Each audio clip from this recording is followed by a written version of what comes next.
నాటికి అది పెరిగి 5.1% అయ్యింది అనే మాట కూడా ఇదే నివేదిక స్పష్టంగా చెప్పింది. అంటే జీడిపిలో భారతదేశంలో మొత్తం 100% ఉంటుంది. జీడిపి అంటే 100. ఆ 100లో 5.1% మన తెలంగాణ నుంచి వస్తుంది. కానీ ఇక్కడ ఇంపార్టెంట్ పాయింట్ ఏంటంటే తెలంగాణ జనాభా భారతదేశంలో 2.8, కానీ మనం ఈ దేశానికి అందజేస్తున్నది జీడిపిలో సంపద సృష్టిస్తున్నది 5.1. అంటే మనకు కేంద్ర ప్రభుత్వం ఇస్తున్న దానికంటే మనం కేంద్రానికి ఇస్తున్నది దాదాపు డబల్ అనే మాట ఈ నివేదిక ద్వారా నేను మీకు గుర్తు చేస్తా ఉన్నా. ఇది ఇంకొక విషయం. ఇది ఆర్బీఐ, ఇది ఆ స్టాటిస్టికల్ అబ్స్ట్రాక్ట్ లేదు, ఇది ఆర్బీఐ. కేసీఆర్ నాయకత్వంలో 10 ఏళ్లలో స్టేట్ ఓన్డ్ ట్యాక్స్ రెవెన్యూస్లో భారతదేశంలోనే 84% సొంత ఆదాయ వనరులతో, కేంద్రం మీద ఆధారపడకుండా, ఇతరుల ముందు చేయి జాపకుండా సొంత ఆదాయ వనరులతో అగ్రభాగాన నెంబర్ 1గా నిలబడ్డది తెలంగాణ అని ఆర్బీఐ. ఇది మా కవిత్వం కాదు.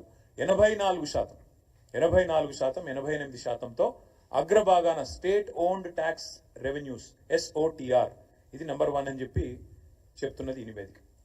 అట్లాగే ఇంకొక మాట కూడా ఈ నివేదిక చూపెడుతున్నది. ఏమంటారు ఇందులో? భారతదేశంలో మన స్థానం ఏంటిది GSDPలో మొత్తం ఓవరాల్ సైజ్ అంటే ఈ నివేదికలో ఏం చెప్పారంటే, కాంగ్రెస్ వాళ్ళు మాకు అప్పచెప్పిపోయినాడు ఆనాడు ఈ రాష్ట్రం యొక్క GSDP gross state domestic product 5 లక్షల కోట్లు.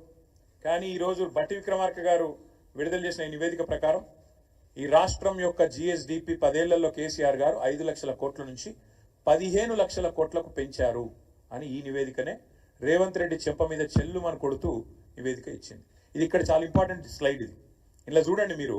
మనకంటే పైన ఎవరున్నారంటే మనకంటే చాలా భూభాగంలో జనాభాలో పెద్దదైన మహారాష్ట్ర, తమిళనాడు, ఉత్తరప్రదేశ్, కర్ణాటక, పశ్చిమ బెంగాల్, రాజస్థాన్, ఈ 6 తర్వాత తెలంగాణ. అంటే గుజరాత్ను కూడా తలదన్ని ఇవాళ తెలంగాణ 10 ఏళ్లలో ఎక్కడి నుంచి ఎక్కడికి 5 లక్షల కోట్ల నుంచి 15 లక్షల కోట్లకు GSDP పెరిగింది అని కాంగ్రెస్ ప్రభుత్వం విడుదల చేసిన నివేదిక చెప్పింది. అంటే రేవంత్ రెడ్డి గారు సిగ్గు తెచ్చుకోండి అని చెప్తా ఉన్నా. ఇంకా కొంతమంది సన్నాసులు ఎలక్షన్లో లాభం కోసం మాట్లాడినారు. కాళేశ్వరం అంటేనే కమిషన్ల ప్రాజెక్టు అని చిల్లర వాగుడు, చెత్తవాగుడు, బజారు మాటలు చాలా మాట్లాడినారు. వారికి కూడా ఇదే నివేదిక సమాధానం చెప్పింది. 95వ పేజీ రేవంత్ రెడ్డి గారు 95వ పేజీ చదువుకో. మీ 95వ పేజీలో ఇదే దీనిలో స్టాటిస్టికల్ అబ్స్ట్రాక్ట్లు ఏం చెప్పిండ్రంటే, రాష్ట్రంలో మరి సంపద పెరిగిందంటే ఎట్లా పెరిగిందంటే మీ వాళ్ళే రాసినారు, మీ ప్రభుత్వమే రాసిన ఈ నివేదిక.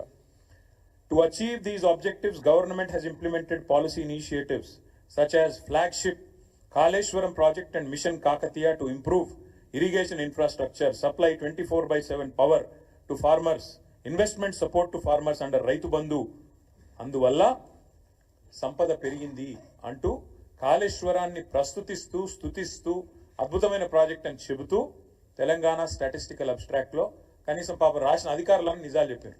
సరే, ఈ సన్నాసులు చూసుకోలేదు, విడుదల చేసిన తర్వాత 4 గరుచుకున్నారు, అది వేరే విషయం. ఇంకోటి, ఈ వ్యవసాయానికి సంబంధించి మీ నివేదికనే చెప్తా ఉంది స్పష్టంగా. రాష్ట్రంలో కాళేశ్వరం ప్రాజెక్టు కానీ, మిషన్ కాకతీయ లాంటి ప్రాజెక్టుల వల్ల కానీ ఎంత వ్యవసాయ విస్తరణ జరిగింది, ఎట్లా సంపద పెరిగింది. ఇప్పుడు నేను చెప్పాను తలసరి ఆదాయం పెరిగింది అని చెప్పాను, రాష్ట్ర GSDP పెరిగింది. కేవలం ఒకటే సెక్టర్ వల్ల పెరిగిందా? కాదు. ఈ రాష్ట్ర ఆదాయము, వ్యవసాయ విస్తరణ, ఆదాయం పెరిగింది, సంపద పెరిగింది. అంటే ఇవాళ మీరు మాకు అప్పచెప్పినాడు దాదాపు 34 లక్షల ఎకరాల్లో ఆనాడు పంటలు పండేది.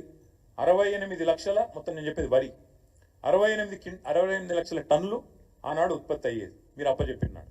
మేము దిగిపోయే నాడు మరి మొత్తం చూసినట్టయితే ఓన్లీ వరి నేను చెప్పేది, మిగతా పంటలు కాదు. 1,18,00,000 ఎకరాల్లో సాగైతున్నది. 2,60,00,000 టన్నులు ధాన్యం పండుతున్నది, వరి ధాన్యం. అంటే ఎక్కడ మీరు అప్పచెప్పినాడు 34 లక్షల ఎకరాలు, ఎక్కడ 1,18,00,000 ఎకరాలు, ఎక్కడ 68 లక్షల టన్నులు, ఎక్కడ 2,60,00,000 టన్నులు. ఇది వ్యవసాయ విస్తరణ జరిగిందా లేదా? కాళేశ్వరం పనికొచ్చిందా లేదా? మిషన్ కాకతీయ కమిషన్ కాకతీయ అయ్యిందా? ఈ సొల్లువాగుడు వాగిన సన్నాసులందరూ దయచేసి కాంగ్రెస్ మిత్రులు చదువుకోండి. మీ ప్రభుత్వం ఇచ్చిన రిపోర్ట్ నేను కోరుతా ఉన్నాను. IT ఎక్స్పోర్ట్స్ ఆనాడు